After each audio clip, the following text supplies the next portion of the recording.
Hey, what's up? Welcome back to the channel. Originally, this video was meant to be earlier because the patch came out quite a few days ago, but I was out in Manchester watching JPEG Mafia, which is actually really a lot of fun. It's my first concert, so that was kind of cool.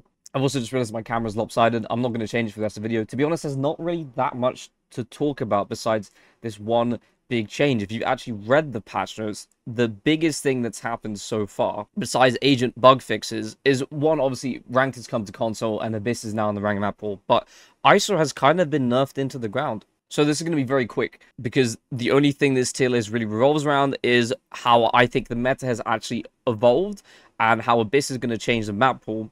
This guy's the only rule placement that's going to change because of buffs and nerfs. So let's start with him. ISO, originally, if you watch my last video, which is kind of the guideline for everything that's going on in this tier list right now, you would know, I put in the comments, because I hadn't actually played against him properly yet, and that's the problem with tier lists, is doing them this early, you don't get a full grasp of what's actually good and what's bad, that I put ISO on high A tier. He ended up pretty much being the best agent in the entire game, and this was for a multitude of reasons, but the main ones was that he got his shield instantly and it reset on every 2 kills. There are a few mini buffs that they put in there, like changing the tag properties, so instead of getting hit by a heavy slow, you would get hit by a wall penetration slow, like you had just been wall banged, which is a lot easier to move through.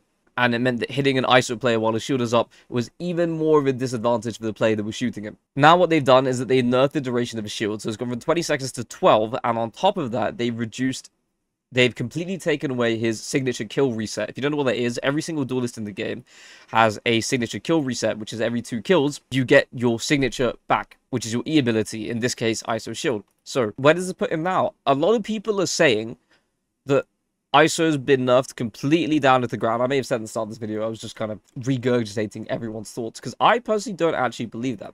I don't think he's S anymore. I think the reason he was so high S, and that he was like, if I had redone that last tier list, everyone would have been A and this guy would have been S. Really, what actually happened is that he's more like a low A tier. And I still think, in the majority of situations, he's going to be better than Reyna because of that shield. If you can find any sort of value from that shield, or you can find any sort of value by playing into operators, I still think this guy has a place in the meta. Not in pro play any longer. We did see a lot of ISO in pro play, but for the rest of the meta, I think ISO is going to do quite fine. Let's go through the rest of the duelists, kind of quick fire. I'm not going to explain too much. I'm just going to tell you who I'm putting where. So, Raze, Esther, Jet, A tier. That's not Jet. Jet, A tier. Hide and ISO. Yoru, A tier. I'm not that sold on S tier anymore. Reyna, B tier. Neon, S tier. Phoenix, C tier. I think that's all of the duelists. The main change I made here was Yoru going from S to A. My reasoning is I just don't see the play anymore. Originally, I was going off of, the fact that this guy can do super fast rotates. Even with his insane amount of utility, Neon can do just as fast, if not faster, rotations. And she doesn't need to worry about a cooldown to do it because her meter keeps charging up. Absolutely no changes have been made to her. So I think for that reason, she is better than Yoru in the context of the duelists. In the context of the whole game, Yoru might still be in S tier. But just for here, I'm keeping him in A, because I'm not entirely sure. I haven't played enough Yoru this episode to know. Now, Initiators. Breach, A tier again. Sova, S tier. Killjoy, Sky, A tier. KO, A tier. Fade, A tier. Actually, Fade going S tier, I think. Gecko, A tier. That's pretty much it. They're all just really solid, balanced Initiators. I think I'd put Breach at the bottom end of this because I'm still not, in my last video I said it was S tier, I'm still not entirely sold on the idea of this guy being able to be played as a solo initiator. The Sentinels were not as bad as I previously thought they were, which I'll talk about in a second. These two are still kind of the kings of info, so it's a must pick. You're either getting a Sova or you're getting a Fade on most maps. Even on maps where we thought that these agents weren't particularly viable, you're still probably going to see them because the info is just so powerful, especially in comps where you want to run headfirst into the enemy team. There's no other way to get it. You don't really want to play defaulty because you're playing to the enemy's weaknesses instead of your strengths when you have a comp like that and you're defaulting. So I think picking up Initiator makes it way easier for you to get that information fast, get the information as you're executing, and these two can just send it into the site, or any of these three. Now let's talk about Sentinels. I still think the Sage is better than people talking about, so I'm putting her in B tier. Killjoy, also A tier. You're seeing this list is filling up quite fast, and I think this was originally the goal. We're gonna get everyone into the A tier eventually.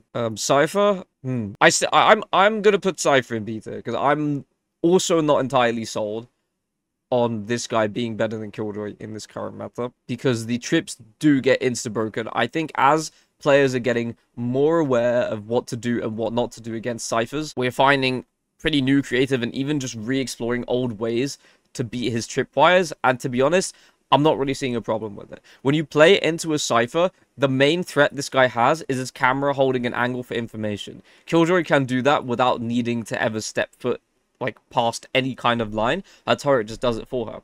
So I think the only real difference is this is slightly bit deeper information. This is a bit less. This game is becoming a bit more about information and a bit more about who can hit the bomb site with the least players the fastest. And so that's why I kind of think these two are in the positions they are. Chamber, C tier, I don't really see any real use for this agent. I still don't. Deadlock, I put Deadlock in B tier for the sake of, like, balancing the tier list out, but in reality, it's more like high B tier, low A tier. Problem that I've found is originally I thought Deadlock was going to be S coming into this patch, was that you can just beat the timing of a wall, like, completely, and the Deadlock can't do anything about it. 9 times out of 10, you were just ripping the head off the Deadlock player that's throwing. That was really funny timing. I can't tell you what just happened, but that was the funniest fucking thing ever. If you know, you know. Some people watching this video will probably understand what I'm talking about. Something just appeared in the bottom left of my bottom right of my screen, and it just I didn't realize the servers were open yet. Anyway, Brimstone going into B tier. Still only a few maps he's viable on. His main strikes are 3 smokes. Omen, S tier. Always going to be S tier. I don't care what anyone says. Viper, A tier. Astra, D tier, because she just doesn't have a place right now. Here's the thing. I've seen, and in scrims, I probably shouldn't be, like, I'm not naming teams, so I don't think this matters, right? In scrims, I'm seeing a lot of people run Astra on Abyss. I don't think it's working. I think, if anything, it's enough, because you don't have the flash, and the Astra pool never works. It never works. It's like a gimmick noob trap. Do not play this agent until she gets buffed. I love Astra to death, and she is, in my opinion, one of the most fun agents to play. And I hate playing controllers. But when you're playing Astra, you feel like you're a StarCraft player. You feel like, I don't know, that guy, that Korean guy that won, like, 17 championships. You feel like him. And that's what's so awesome about this character, is the high APM, the high thinking you need to do, and the fact you can do it from any place on the map. But that's also the problem. They had to nerf Astra, because if you're too good at Astra, then she just becomes the best agent in the game. We end up in an Astra meta. And honestly, it feels right to put Astra up there. Just look, like, that feels right. Unfortunately, I still think Astra is the worst controller of the game. Harbor going into C tier. This guy just doesn't... Look, originally I was sold. Last match, I was kind of sold on the idea of him being able to be used in more aggressive team comps. But I still think if you're picking this guy, why pick this guy when you can just play Clove? You know? Like, they both fill a similar role. These really aggressive controllers that want to take fights, that don't really play for lineups, they play for kills. But then you have them looking you straight in the face here. Clove's going into high A tier. I think Clove is a rival controller for Omen. And if you're running double controllers, I think they're a must pick. But anyway, that's it. That's my complete patch 9 tier list. I have all of the patch notes up here. I'm just going to scroll through them quickly, see if I missed anything. Didn't miss anything at all except Premier stats, which I also don't care about, so I didn't miss anything. So thank you guys so much for watching. If you enjoyed the video, don't forget to give it a like, subscribe to the channel, leave a comment below, leaving your thoughts on who you think's actually good this patch. And I'll see you guys in the next one. Bye, fest.